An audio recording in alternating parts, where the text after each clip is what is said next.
Are you looking forward to the upcoming general election, and how well placed do you think the Liberal Democrats are to make a decent challenge? It's very important we submit ourselves to the verdict of the electorate. So, enjoyment isn't the word I think about with general elections, but it's something you have to do and you have to win.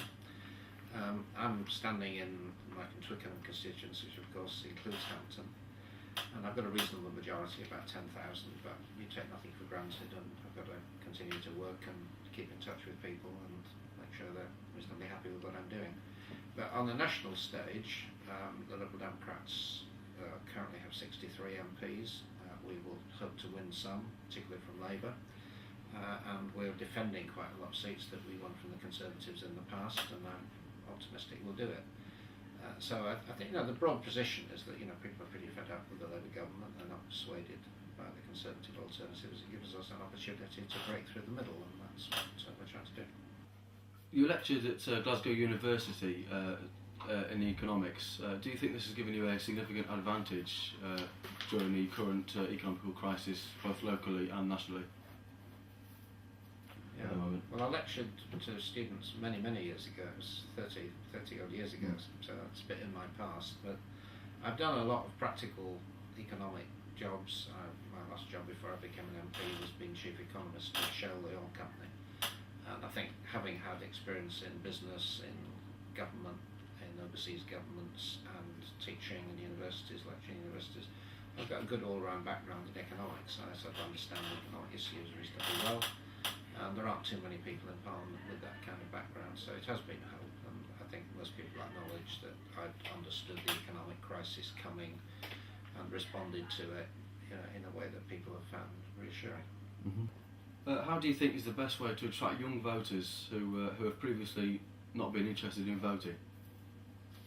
Well, I don't think we want gimmicks. I think that's patronising, and I don't think young people want to be talked down to and treated as some kind of special group. I think what I want to get across to young people is that it's actually in their interest to vote, because if they don't, what will happen is that the elections will be dominated by older people and their concerns and their different concerns. And the younger generation coming through now have got major issues. Very difficult to get housing if you're a young person, particularly in an area like this. A lot of kids have got serious debts, particularly if they were students and they've piled up debts and not been earning. They're probably going into the labour market where there's no job security and no future pensions.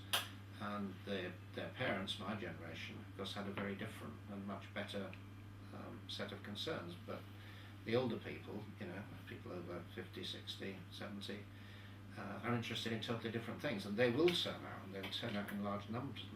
And the danger is if young people don't participate, the government pursues the objectives of older people and not of youth, and that would it's in the hands of young people to take this into their own hands. Right? Yeah.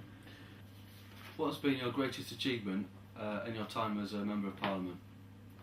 Well, I think it's often little things. I meet people every Friday at my advice surgery.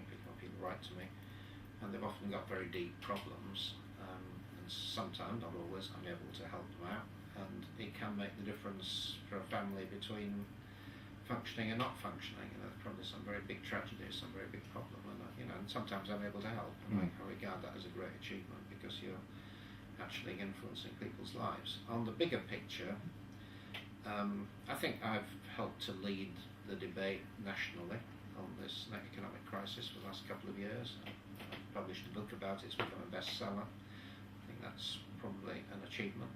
And I was the leader of my party briefly, when we were in a very bad state.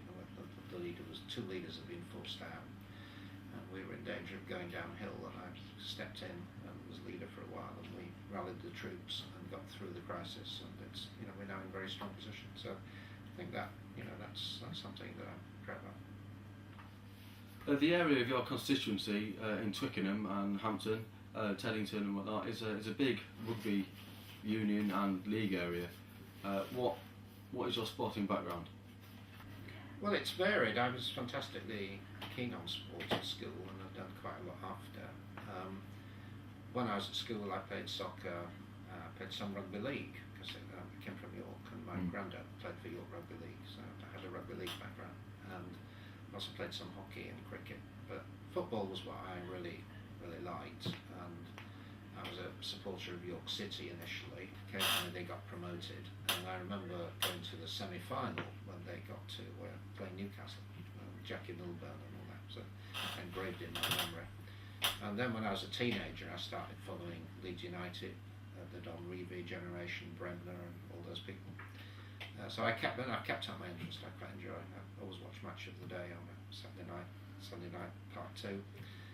The one tragedy which really kept me from getting involved seriously in football as a spectator was in 1971. I lived in Glasgow. I started going to Old Firm games and things like that, and I was at that game where about 100 people were crushed to death, and quite near where I was standing, and left quite a bad taste. And my wife, more or less said, you're not going to these games again. We had young children and so on. So I stopped going for a very long time. But since I've been living in London recently, I've started going to games. I've been to quite a few Hampton Richmond matches locally. Occasionally I go to the Emirates, Stamford Bridge, if a friend gets me a ticket. Do you think the promotion of sport in the community helps to keep children out of trouble? First of all, it keeps you fit, which is very important in itself, and keeps you healthy. Mm-hmm. But it also does, in many cases, keep kids out of trouble. And I've done quite a lot working with local youth teams, who've had, practical problems. The Hampton Juniors, called the Hampton Rangers Club, who, just for young kids who play around Hampton. They approached me a few years ago, trying to make sure that they got the proper pitch to play on. They were having all kind of problems with Thames Water and then with the council. So I got involved and tried to help that be sorted out, I think quite successfully. And there's another lot of kids in Hampton who play at Hatherap Park, and the pavilion was burnt down some years ago. The council was very slow in getting the insurance money and getting it going again, so again I got involved in trying to help with that. And five-a-side teams occasionally come to me with kind of practical problems. So yeah, it's very important. It does keep people out of trouble. It's a very good thing, and very often society doesn't provide enough support. Hampton and Richmond Borough regularly attracts around 500 supporters to games at the Beverley. How do you feel that the football club benefits the community? Well, it's a mixture of things. I mean, it does provide a sense of pride and local community. This is very evident in Hampton. I mean, whenever I've been there, the crowds have varied from 250 up to well over 2,000 actually. The playoff game at the end of last season was a fantastic atmosphere. People struggling to get in. So it is very good for community spirit in Hampton, and I think the fact that it's now a borough club and not just Hampton, there is a sense of kind of civic pride about it as well. So obviously, you'd like to see them going up into the conference, which is probably all they could just handle at the moment. But that would be a great source of pride for the community if they managed that.